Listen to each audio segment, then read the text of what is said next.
Welcome sa Dries TV. Kung interesado ka sa ganitong news, huwag kalimutang isubscribe ang ating YouTube channel. Maraming salamat! Welcome back again sa ating YouTube channel mga kakimpaw. And sa update natin ito, ang pag-uusapan natin ay tungkol sa mga importanteng ganap kina Kim and syempre kay Paolo Avellino. Pero bago po ang lahat, maraming salamat sa inyong patuloy na pag-support at pagsubaybay sa mga daily update natin. Kaya naman bilang pasasalamat, narito po ang ilang napili kong komento patungkol ito sa naging previous update. Unang komento mula po ito kay Ginang Edetana Donza. Sabi niya, "Hello Ders, good PM. Tanong lang namin, nasaan ba ang Kim Pao? Na-miss namin si Kim sa It's Showtime. Ano nang totoo? Nagsama si Kim at Pao sa France? And sana magparamdam na sila. God bless Kim Pao." Maraming salamat sa komento, Ginang Edetana Donza. Maging kami din, miss na miss namin si Chinita Princess sa It's Showtime. So still, si Paula Avellino po ay nasa France pa din. Si Chinita Princess, hindi natin sure kung nagde-training pa ba siya or nasa vacation na lamang po siya kasi within 2 weeks. Sa 2 weeks niya po sa ibang bansa, kasama na daw doon yung training ni Chinita Princess. Ang hindi lang natin sure, nauna ba yung training or mas nauna yung vacation? So nakailang week na ba si Chinita Princess sa ibang bansa? Magwa 1 week pa lang ba? Naka 1 week na? Or wala pang 2 weeks? So, ibig sabihin, nagtitraining pa siya or nagbe-vacation.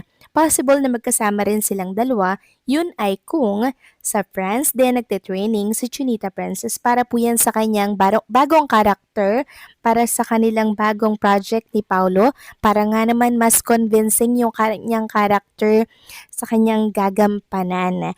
So, hoping mga kakimpaw na makauwi na din si Chinita Princess. Uuwi po yan bago po sila mag-world tour ni Paulo. Medyo mauuna lang ng ilang araw siguro si Chinita Princess, tapos susunod na rin po ng uwi si Paulo dito po sa Pilipinas. Kaya wait na lang natin, okay? So maraming salamat sa komento, Ginang Edetana Donza. God bless po sa inyo and mabuhay kayo. Next comment mula naman po kay Ginang Norma Coles. Sabi niya, "There's good noon at sa lahat ng Kimpaulandia, masaya ako sa ayuda mo kahit di natin makita silang dalawa, pero dahil sa'yo, napabawasan ng ating lungkot. Nandyan ka araw-araw, nagbibigay ng positibong balita. There's salamat dahil umaangat ang ratings at maraming nanonood sa Di Alibay. Salamat sa may kapal, ibinigay niya sa atin, mahal natin ang Kimpaw. God bless us always and hello, seniors." Maraming salamat sa komento, Ginang Norma Cole, and syempre sa pag-appreciate ng mga ginagawa nating effort sa abot ng ating makakaya para po maibigay yung mga balita kay Kim and syempre kay Paula Avellino. Although hindi natin sila nakikita, 'di ba? Wala silang mga paayuda, pero okay lang 'yan mga kakimpaw, 'di ba? Dahil alam naman natin na panatag po tayo sa kanilang dalawa. Focus tayo sa mga positivity na nakukuha ni Kim and Paulo. Wala pong dahilan para tayo ay malungkot. 'Di ba? Dahil si Kim and Paolo, sobrang nag-e-enjoy sila ngayon. Di man natin nakikita yung mga picture, mga video nila, pero sure tayo nag-e-enjoy sila.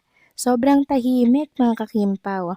Hindi ganyan si Chinita Princess dati, di ba? Pero ngayon, kahit yung pinagtitrainingan po, location niya, kung nasaan siya, wala siyang update. Ibig sabihin, quality time silang dalawa kahit na busy po sila together sa iba't ibang mga project.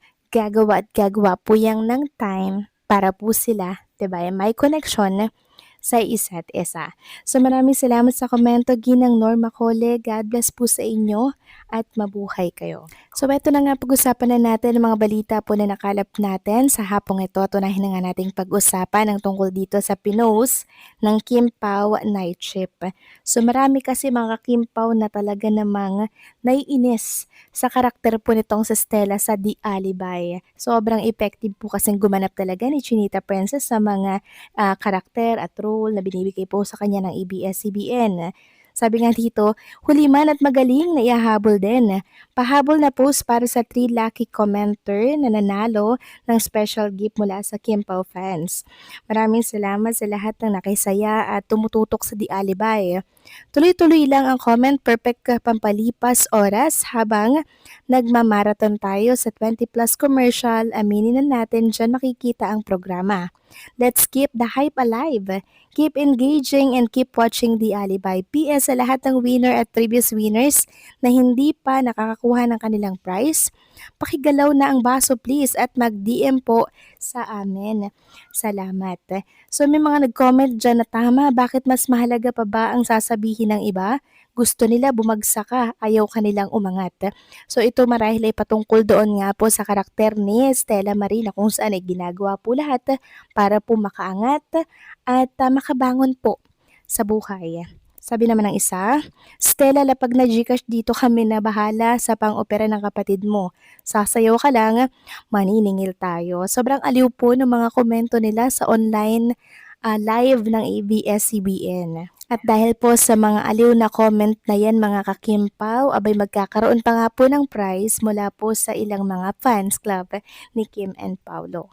Samantalang next topic naman, pag-usapan naman natin ang tungkol naman dito sa inilapag po na video ni Paula Avellino sa kanyang Instagram story. So, kanina lang yan, mga 10 to 11 hours ago. And nakita nga natin dito na parang pinapanood niya po itong Eiffel Tower, mga kakimpaw, na kung saan talaga namang nagliliwanag. Tapos parang very romantic ng place na to, mga kakimpaw. Perfecto sa mga talaga namang magjowa, magkasintahan. Tapos nakatitig lang sila dyan sa Eiffel Tower na yan, di ba? Sobrang parang nasa fantasy, di ba mga kakimpaw? Ngayon, maraming nagtatanong, sino kayang kasama ni Paula Avellino dyan habang pinapanood niya yung Eiffel Tower? Siyempre, wala tayong nakita mga kakimpaw na kasama ni Paulo, pero siyempre, ang isip natin ay, ayun na, matik na iniisip na natin na si Chinita Princess ang kanyang kasama. Kaya naman, para tayo ay maibsan ng ating pananabi kay Kim and Paulo, gumawa po agad si Carlos Miguel ng edited picture ni Kim and Paulo na kung saan talaga namang inilagay niya po dito yung picture ni Kim and Paulo na nakatalikod pinagmamasdan ng Eiffel Tower. Sabi niya nga, nag-post si Pau sa IG ng Eiffel Tower. Syempre, ako na nag-adjust para sa aking dilulo. Ayan mga kakimpaw, sobrang cute. Sobrang ganda. And nagpapasalamat ako dito kay Carlos Miguel na kung saan kahit papaano naiibsan no yung pananabik natin kay Kim and Paulo. Kung baga siya yung nakakasagot ng pagkadilulo natin mga kakimpaw. Although walang katotohanan ito, pero ayun nga po, napapasaya tayo sa mga post niya. Kaya sa mga hindi pa po nakapollow dito kay Carlos Miguel sa X account, nako, i-follow niyo na po yan. Good vibes lagi ang kanyang mga post sa kanyang account. Kaya maraming salamat Carlos Miguel sa pag-e-effort mo na mag-edit ng ganitong picture ni Kim and Paulo. Kaya maraming salamat. So paano mga kakimpaw, anong masasabi ninyo dito? Please comment down below. So paano hanggang dito na lamang po ang update natin at maraming salamat sa patuloy na pagsuporta.